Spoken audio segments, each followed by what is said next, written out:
Olá, boa noite a todos e a todas. Eu estou aqui pela primeira vez em minha vida para gravar um documentário sobre minha vida. Até porque muitas pessoas da sociedade me perguntam pelas ruas por que eu não faço um documentário sobre minha vida. E eu resolvi. Estou aqui dentro da minha casa, na minha própria residência. Eu poderia ter escolhido o Balneário Santa Rosa, eu poderia ter escolhido a Praça do Milênio, ou então a Mesa de Pedra, mas não. Nada melhor do que a nossa própria tenda, como dissera o apóstolo Paulo, para que a gente fique ainda mais seguro e mais contente em poder gravar esse documentário.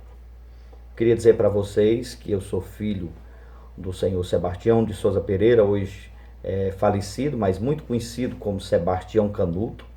Minha mãe era Francisca de Souza Leite. Meus avós paternos eram Canuto Gabriel de Souza, Tereza Francisca da Silva. Os meus avós maternos, João Gabriel de Souza e Antônia Jacinta Leite. Eu perdi, como já disse, minha mãe aos 10, 11 anos de idade aproximadamente, mas eu já fui feito. Quando eu fui feito, tem ainda esse pré-consumo na história do Erismar Leite. Eu fui feito na região da Lagoa do Sambito, na propriedade chamada Coan, mas já vim nascer na cidade de Valença do Piauí. Eu nasci aqui na cidade de Valença do Piauí. Aí fui feito na região de Lagoa do Sítio, hoje conhecida pela região da Lagoa do Sambito, que à época pertencia à cidade de Pimenteiras do Piauí. Eu tive uma infância muito próxima à minha mãe. Eu sofri muito quando minha mãe faleceu, porque eu tinha entre 10 praticamente 11 anos de idade e eu era muito próximo à minha mãe. Eu dormia, eu tinha que triscar o pé da minha mãe na cama para saber se minha mãe estava ali, porque aí eu ficava seguro, aí eu podia dormir tranquilo. Mas infelizmente o destino fez com que minha mãe fosse embora e eu tive que ser criado por meu pai. Meu pai, que graças a Deus criou todos os filhos e manteve a tradição, nunca se casou, só teve minha mãe como esposa e ficou viúvo novo, poderia ter feito isso. E ele mesmo dizia que a mulher dele era Francisca e tinha ido e portanto não queria outra. E porque ainda tinha filho pequeno, que era o meu caso. Mas ficamos e graças a Deus fomos nos adaptando à perca da mãe e a ter que conviver só com o pai. E com o tempo eu adquiri a amizade, a proteção de um outro grande amigo, que para mim também foi um pai, tanto na questão do ensinamento, para a gente ser homem nos dias atuais, como também para ser uma figura pública. Eu me refiro ao senhor Joaquim Lima Verde.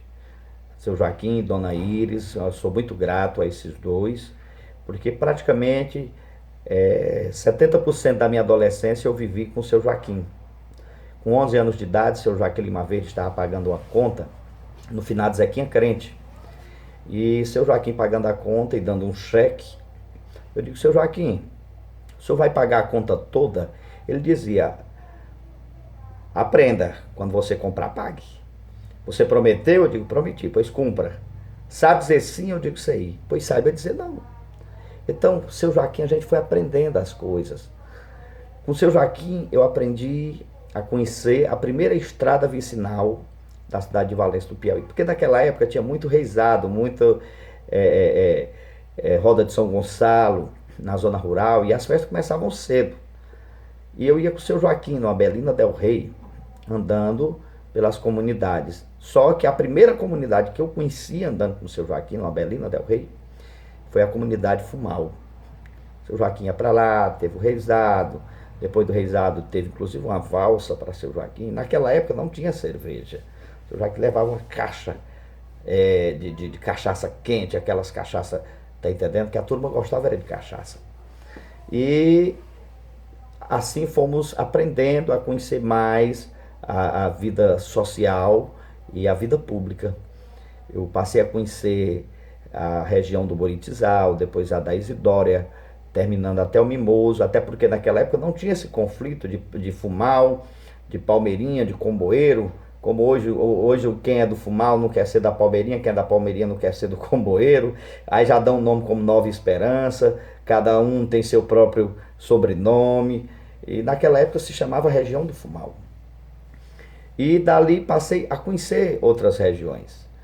Hoje, por exemplo, eu tenho um testemunho meu para dar que através de seu Joaquim, da zona rural de Valença, as piores estradas para você se circular entre comunidades, não é piores estradas, eu diria assim, para você conhecer as comunidades entre si, o pior setor que seu Joaquim dizia, olha, para você andar, você tem que saber onde fica cada árvore e a grossura da árvore. É a região de Campos, Iningas e Sanharó. Quando a gente descia aqui pela região da Vereda Comprida, que passava pela Tororomba, e a gente já descia ali por rumo de Campos, Iningas e Sanharó, e seu Joaquim dizia, olha, aqui se você não tiver cuidado, você se perde. Você se perde. Você pode sair em Novo Oriente, pode sair onde hoje é a Barra do Alcântara, você pode voltar para a BR, porque é muito estrada que você tem que conhecer até a árvore, você tem que saber qual é a árvore que simboliza a estrada, porque senão você se perde. E muita areia naquela época também. Mas seu Joaquim sempre foi um prefeito que cuidou de estradas. A época de seu Joaquim, estradas eram sempre bem conservadas e muito bem trabalhadas. Os prefeitos se preocupavam muito com as estradas da zona rural, inclusive o Alcântara, que inclusive foi quem sucedeu seu Joaquim Lima Verde, em 1988. Seu Joaquim era prefeito e elegeu o Alcântara em 1988. E o Alcântara passou a cumprir aquela rigorosa missão de sempre também estar a serviço das comunidades. Voltando ainda a seu Joaquim Lima Verde, com seu Joaquim eu aprendi muita coisa, tá entendendo? E com o tempo, e por sinal com 17 anos de idade, porque eu votei com 16, o primeiro prefeito que eu votei foi seu Joaquim Lima Verde, à época, foi com seu Joaquim Lima Verde, primeiro voto que eu dei com 16 anos, e seu Joaquim mandou um bilhete para a dona Dalva Lima Verde, que era a secretária de Educação, para que ela pudesse me acomodar lá em alguma função. Eu com 17 anos de idade, me lembro como se fosse hoje. E dona Dalva me acomodou. Mas devido àquela amizade entre eu e seu Joaquim e eu, seu Joaquim sempre mandando me chamar e sempre mandando, eu ia para a casa dele, que tínhamos aquela rotina de todo dia de manhã, todo mundo tomar café na casa de seu Joaquim. Ocorreu que seu Joaquim acabou eu ficando perto de seu Joaquim. Naquela época não tinha negócio de salário mínimo, tá entendendo? Não tinha, era meio salário, se não me falha a memória, mas o dinheiro que os prefeitos pagavam, o seu Joaquim pagava os funcionários em dias, cumpria suas metas como gestor, dinheiro nas mãos da gente rendia, coisa que hoje em dia não rende, tá entendendo? Não rende. E de modo que foi assim que eu fui crescendo. Depois retornei lá, e era da casa de meu pai, Sebastião Canuto, para a casa de seu Joaquim. O primeiro colégio que eu estudei foi o Carminha Veloso, depois o Maria Antonieta. Do Maria Antonieta eu fui para o Colégio Santo Antônio. No Colégio Santo Antônio criaram a Ieda Lima Verde, que hoje é a Universidade Estadual, e na época precisavam transferir uns alunos do Santo Antônio, eu fui um dos que fui transferido para o Ieda. Do Ieda fui para o Cônego Acilino, aí depois passei a estudar à noite no Luiz Veloso, onde é o Maria Antonieta, que à noite era o Luiz Veloso. Mandar um abraço aqui para a professora Dorismar Menezes, que foi a diretora da gente naquela época. E a primeira professora minha foi a professora Maria Tereza, que era uma vizinha da gente, ali no Carmina Veloso. Ela foi a primeira. E a gente sempre teve essa ambiguidade de conhecimento, de guardar a história da gente, a experiência da gente, a vida da gente. Por quê? Porque eu aprendi com os homens e mulheres da minha época, mesmo eu sendo um cara novo, eu aprendi a ouvir. E mesmo tendo a facilidade de me expressar, de conversar, eu aprendi a conhecer o mundo e seus desafios. Mas eu aprendi também com isso, ver que tem pessoas que têm maldades, pessoas que agem por maldade, pessoas que querem te ver bem, mas nunca melhor que elas. Pessoas que querem crescer às custas de seus passos, mas não querem que você cresça em nada. Pessoas que, inclusive até os dias atuais, sobrevivem às custas dos seus serviços, dados de forma gratuita, porque eles querem sobreviver. porque sabem que a gente tem a proteção divina. Porque vale ressaltar que durante toda essa minha vida, tem uma história que vocês ainda não sabem. Com 11 anos de idade, eu fui ser evangélico. Comecei na Igreja Batista à época, que tinha meu primo Luiz Filho, que era filho de um tio meu, tio Luiz, irmão de meu pai.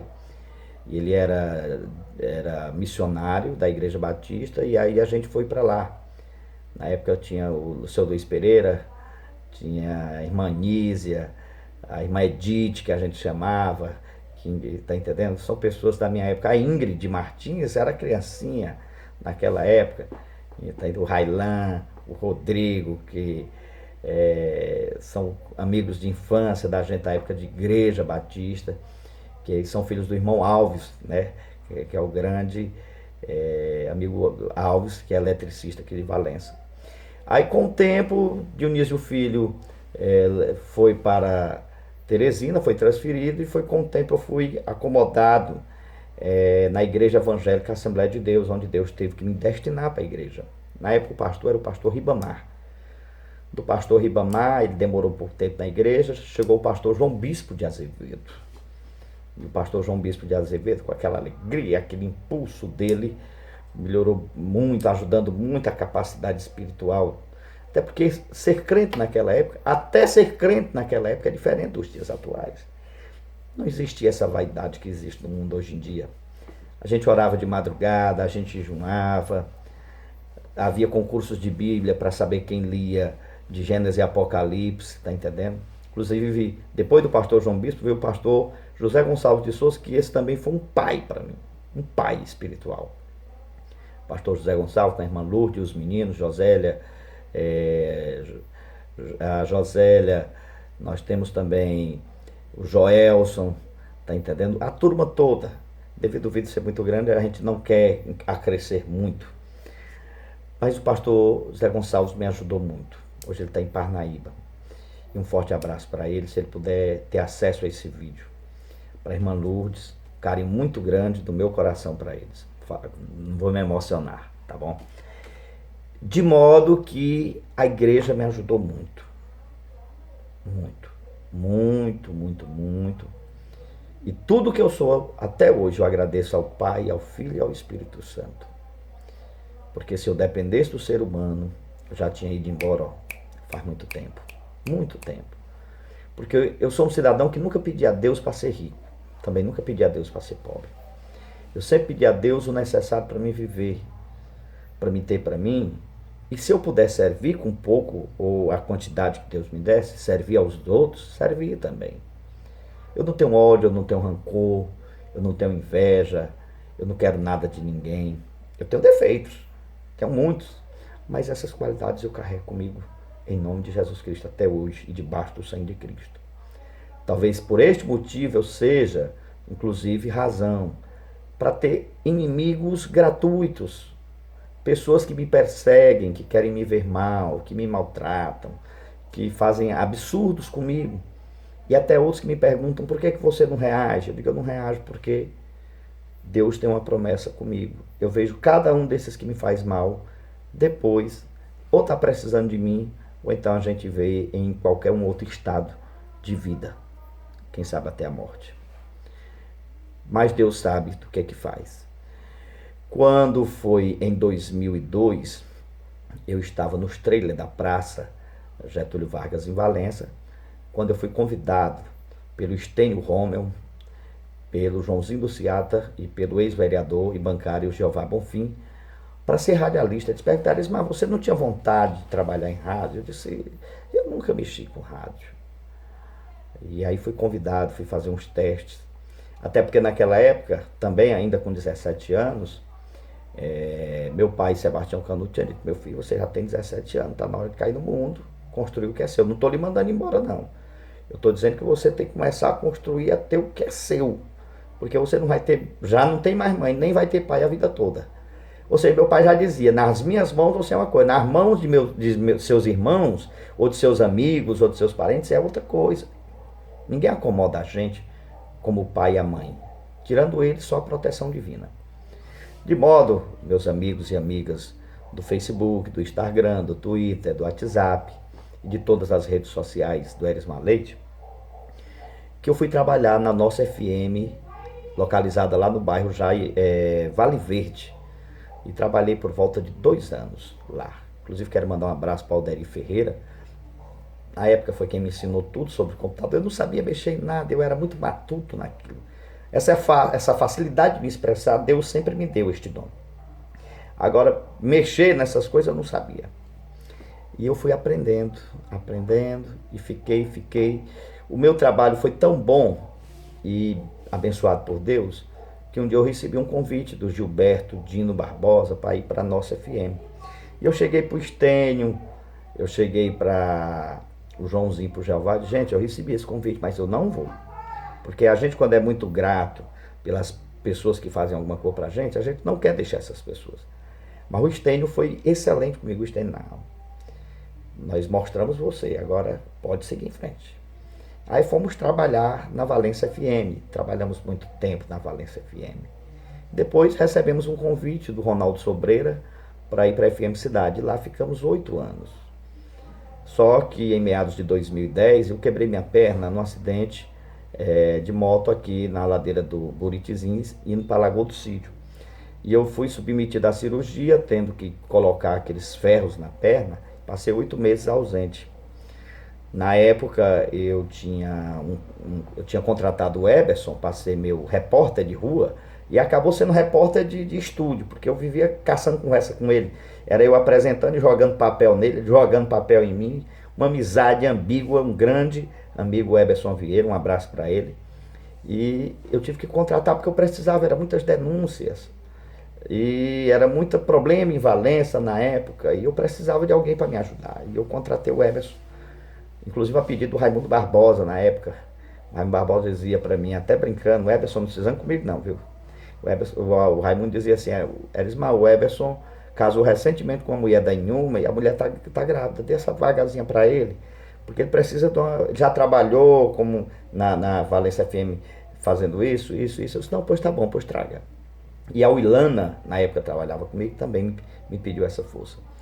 Então eu passei esse período de 8 meses. Quando eu voltei, eu já deixei o Eberson Vieira lá no rádio. Foi na época que o Ronaldo Sobreiro queria criar o programa Primeira Página para mim. Mas aí eu ao tempo, trabalhando com o Alcântara era prefeito, eu assessorando o Alcântara sempre naquelas agonias, porque o Alcântara era um prefeito que não dormia, era um prefeito que não sossegava, era a chuva mais medonha do mundo e o Alcântara acordando nós tudo, porque tinha que saber como é que estava a cidade, se tinha caído árvore, se tinha queimado lâmpada, e naquele furdunço todo a gente tinha que ajudar o Alcântara. E foi assim que foi ficando. Mas o bom do que eu posso dizer até aqui é que eu servi a muitos homens públicos na minha vida. E servi, e ainda hoje sirvo a cidade de Valença, desde o rádio até hoje no portal Diário do Sambito. Mas eu não tenho nada dado por política até hoje em minha vida. Louvado seja nosso Senhor Jesus Cristo. Sabe por que eu digo isso? Porque eu ajudei Valença com 17 anos de idade, de Joaquim Lima Verde, até o último mandato do meu grande amigo e ex-prefeito também, Valfredo Filho. E não terminei o mandato do Valfredo Filho, mas ficamos ainda, chegamos na administração do Valfredo Filho, que é meu amigo pessoal. De modo que quando meu pai faleceu em 2014, nós tínhamos que dividir aquela casinha da gente, ali de frente à Caixa Econômica, ali de frente ao Posto Valadares, e tinha que dividir. E aí a Marluça, minha irmã, ficou com uma parte, o Cutia, meu irmão, ficou com outra, eu fiquei com outra. E os meus irmãos de São Paulo venderam o fundo. E o meu irmão Erivan Rosinha já estava em negociação e tem hoje a casa dele lá no bairro Pista Nova. E o Rosinha na época dizia para mim, o Erivan, a gente chama Rosinha porque a gente já acostumou. Ele dizia para mim, tu não tem mais pai, tu não tem mais mãe, venha morar perto de mim, como é que eu fico lhe ajudando? Aí eu digo, não, pois eu vou. Aí negociei uma casa que o cara queria trocar a minha parte numa casa na Pista Nova. Eu troquei. Passei 3 meses dentro dessa casa. Tocaram fogo. Porque eu trabalhava na Lagoa do Sítio, no rádio. A dona Vanessa Reis tinha me convidado na época para trabalhar na FM Cidade Progresso. E eu fui. E quando eu vinha da região da Tapera Velha, que nós tínhamos ido lá para rezado também, Roda de São Gonçalo, e também violeiros lá. Quando chegou na região de São Domingos, o celular pegou e a Vanessa disse para mim: Erismar, tocaram fogo em tua casa. E nisso, dona Vanessa veio comigo até Valença. Chegamos aqui em Valença, já estava Valfredo e Jane lá na minha casa. E uma hora a Jane disse assim para mim: Erismar, tua casa está despencando e tu não derrama uma lágrima. Eu disse: Jane, eu me lembrei da história de Jó. Essa casa não era minha, ela era de Deus. Ele me deu e ele tomou.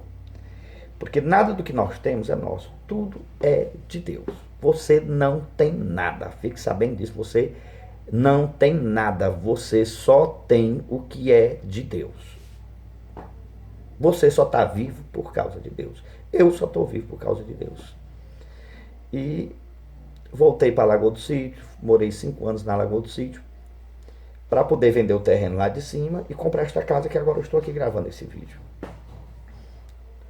Mas eu quero dizer para vocês que eu sou uma pessoa que todo dia eu obedeço aquilo que a Bíblia nos pede. Porque é impossível, para a gente sabe que é impossível não pecar. Porque até Jesus Cristo, durante a crucificação, ele disse: Pai, se possível for, passe-me de mim este cálice. Aí depois Jesus se arrependeu e disse: porém, seja feita a tua vontade e não a minha. Porque o próprio Cristo sentiu como é ser o ser humano. Mas nós temos que ser gratos a Deus. Acordou? Obrigado, Senhor, pelo dia que iniciamos. Nos abençoa, nos guarda e nos guia. Vai dormir? Obrigado, Senhor, pelo dia que terminamos. Guarda-nos no nosso deitar e no nosso levantar. Você vai sair de casa, Senhor, protege a minha saída e minha volta desde agora até o final. Acampa teus anjos, santos, arcanjos e querubins ao redor da minha tenda, que é a minha casa. Para me proteger, mas proteger minha casa, porque ela vai ficando só. Inclusive eu tenho a minha companhia, que é a minha cachorrinha, a Xuxa. Eu tenho que pedir a Deus que proteja a casa e proteja também a cachorrinha, né? Porque, inclusive, ontem a minha vizinha aqui do lado foi roubada, e de dia. E de dia. E quantas vezes não já me roubaram nessa casa? Quantas vezes não já acabaram carro meus? E você me pergunta: Erismar, por que você não reage? Eu não reajo porque o meu Deus eu conheço. É o Deus da providência. Ele tem uma promessa comigo. E essa promessa ele cumpre. Sabe como? Eu vejo todos que me perseguem, todos que me derrubam, todos que me praticam mal, todos que querem ver minha queda, todos precisarem de mim. Está entendendo? Eu não digo isso para me vangloriar. A honra e a glória é para o nome de Jesus Cristo. Mas é uma promessa que Deus tem comigo. E Ele tem com vocês também. Basta vocês conversarem com Deus. Nós somos pecadores, nós temos defeitos. Mas Deus nos ama, nos guarda, nos guia e nos protege. E Ele tem respeito pelas nossas decisões. Ele respeita as decisões do povo. Mas tem hora que Deus vê que tem pessoas que estão passando o limite, aí Ele tem que tirar deste mundo. Talvez você não entenda porque que fulano já foi. Porque às vezes, ou ele já fez a parte dele e Deus tinha que levar, ou ele está fazendo muita coisa errada e passando o limite e Deus tem que tirar. Deus tem que tirar e eliminar naquele momento certo. É assim a vida. É assim a espiritualidade entre o ser humano e Deus. O seu dinheiro vale para este mundo, mas o seu fim é igual para todos. Não adianta. E oxalá se você não tiver um destino pior. Sabe por quê? Porque a vida é deste tamanhozinha. Agora a eternidade é infinita. Então precisamos ter muito cuidado com isso. Eu queria concluir esse vídeo de hoje dizendo para vocês do carinho, da felicidade que eu tenho por cada um de vocês. E esse é o Erismar Leite, que já passou por tudo isso, mas nunca saí batendo de porta em porta pedindo, tá entendendo? Mas eu me ajoelhava e conversava com Deus. Já caí muitas vezes, já me levantei muitas vezes, já me perseguiram, já fizeram tudo, mas até aqui Deus tem sido comigo. Porque o Senhor é o nosso refúgio e baluarte, o Deus meio que confio de dia e de noite. Um forte abraço a todos, que Deus abençoe. Se eu resolver gravar um outro vídeo e Deus permitir, vou contar uma história muito bonita para vocês ainda sobre a vida do Erismar Leite. Boa noite.